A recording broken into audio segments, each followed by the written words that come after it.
Добро пожаловать на мой канал, с вами Валентина. У нас сегодня новая работа. Буду шить сумку. Хотела сшить сумку текстильная пицца, но будет что-то среднее, потому что наверх нужен фатин, прозрачная ткань. У меня ее совсем мало, не хватает. И берем любую ненужную ткань. Это у меня нетканое полотно, иглопробиваемое. Выкроила две детали. Вот одна, вот вторая. Низ взяла 47 сантиметров, высота 45 сантиметров, а по верху у меня 55 сантиметров. Нашла обрезки от тюля. Вот такая симпатичная, но для пиццы она очень темная. Если выкладывать какие-то разноцветные лоскуты, она будет очень сильно перебивать. Остановилась на таком варианте. Наткнулась опять же на свои вот эти лоскуты. Но фон у меня будет внутренний из разных, не только из этих тканей. Сейчас полазию по сусекам и найду. И выкладывать я буду абсолютно просто. Так как лоскуты у меня достаточно крупные, и флизелин можно не использовать. Но вот такие обрезки у меня остались, и я решила их также использовать, потому что проутюжите, и все ваши лоскуты будут лежать, как и должны. И они, когда будете делать стежку, деформироваться не будут от вас убегать. Вот эти излишки я отрезаю, они мне пригодятся в следующем полотне. Если у вас есть паутинка широкая, вы можете просто нарезать длинные полоски шириной примерно 2-3 сантиметра и просто положить так, чтобы вы утюгом прошлись, и у вас все закрепилось. Флизелин выкладываем клеевой стороной кверху, она у вас шершавая. Выкладываем лоскуты как хотим. Вот эти вот пустоты я буду заполнять другим цветом. Чтобы не резать эти полосочки, я их вот так выкладываю. У меня синие, зеленые и салатовые. Вот такой голубенький нашла треугольничек. И я его сейчас вот сюда поддену, зелененький приподниму. Это кромка. Кромку убираю вовнутрь, чтобы не видно было все извилистые места. Их видно хорошо, контуры. У меня вот здесь пустота. Также беру салатовый цвет, слегка приподниму. Вот. И заполняем остатки. А вот здесь у меня пустота. Я сейчас вот так, чтобы хвостик выглядывал на синем фоне.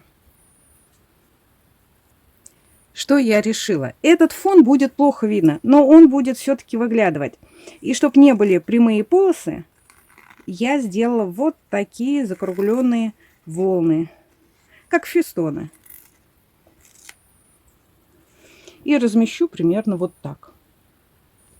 А сюда добавлю синий лоскут. Также вырезала фигурно. И верхний правый угол добавляю вот такую фигуристую деталь. Это настолько простая работа. Справится любой. И что хочу сказать, это плюс большой, что вы используете все ненужные обрезки, которые просятся просто на помойку. Теперь мы можем накрывать прозрачным полотном, фиксировать булавками и делать стежку. Но вырезаю сейчас по контуру у меня кое-что другое. Слегка срезала бока на верхней заготовке, но не вровень.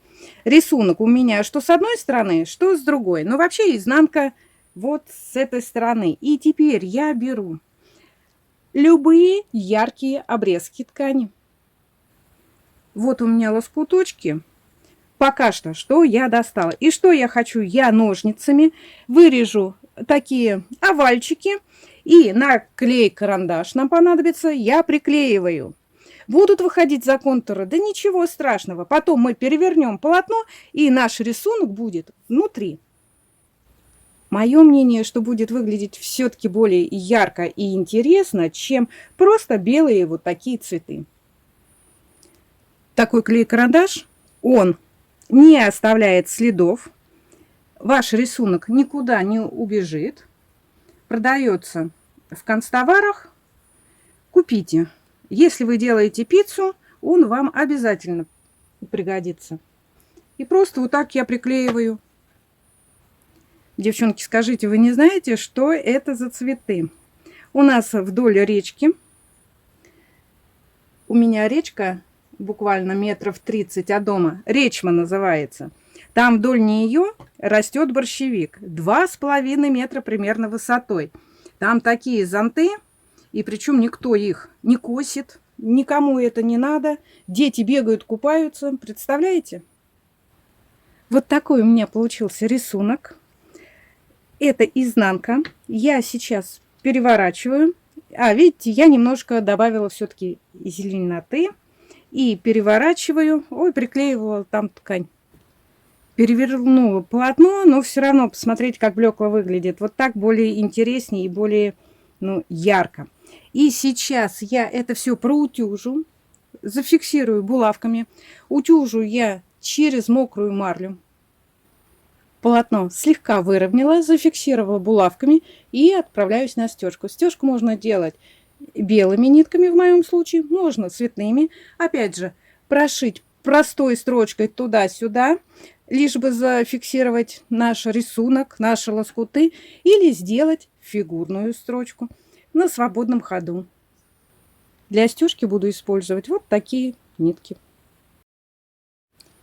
У меня машинка Сингер, транспортер не переключается, зубчики нам надо убрать. Для таких машинок, где не переключается транспортер, есть такая пластина. Вы ее вставляете. Вставила лапку для штопки. Она с кольцом, они бывают разные. Бывают пластиковые, железные, овальные, круглые и кольцо разомкнутое. На свободном ходу делаю декоративную строчку. Так как вещь небольшая, не громоздкая, не объемная, начинать можно с любой стороны. Если у вас вещица очень большая, начинайте с середины, можно идти по кругу, как вам удобнее, так и шейте. Чем мне нравится свободный ход, кручу-верчу куда хочу. В любом направлении вы идете, и у вас все шьет, ничего не стопорит, очень удобно. Кто давно занимается стежкой на свободном ходу, у того такая красота получается, мне прям так нравится. Различные цветы, листья. Но мне еще учиться и учиться, мне до этого еще совсем далеко.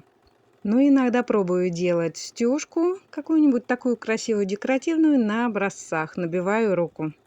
Стежка этого полотна заняла у меня примерно 20 минут. Все это делается действительно быстро, вы просто шьете.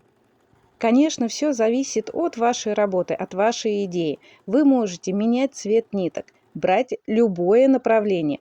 С одного угла, допустим, один цвет, в середине другой цвет или что-то чередовать. Если вы не владеете свободным ходом или нет у вас такой лапки, то шейте простой строчкой. Ее также можно менять направление. Где-то вы делаете извилистые линии, где-то прямые. При стежке нитки должны быть одинакового качества, что в шпульке, что в катушке. Но не обязательно, чтобы цвет был одинаковый, что в шпульке, что в катушке. Я использую в шпульке белую нитку, у меня несколько бобин, и мне удобно. Я сразу заготавливаю несколько шпулек, потому что они почему-то быстро заканчиваются. Шпулька белая, ну а наверху сиреневая. Когда вы шьете за машинкой, вы сидите спокойно, расслабленно, никуда не спешите, ничего вам не мешает. Но когда я снимала вот этот эпизод, как я делаю стежку, между ног у меня стоит штатив, он занимает много места и загораживает обзор, и немножечко есть такие небольшие косячки. Вот что у меня получилось. Полотно готово. На салатовом цвете я пустила вот такую декоративную строчку. Сами цветы и листики можно было прошить по контуру, в середину пустить прожилки. Но я как прошивала, так я их и прошила. Когда сделала стежку, отутюжила также через мокрую марлю. Одна заготовка готова. Вот так выглядит обратная сторона. Теперь мне ее нужно подровнять, убрать все ненужные края. Это нужно брать линейку и от одного угла к другому проводим черту.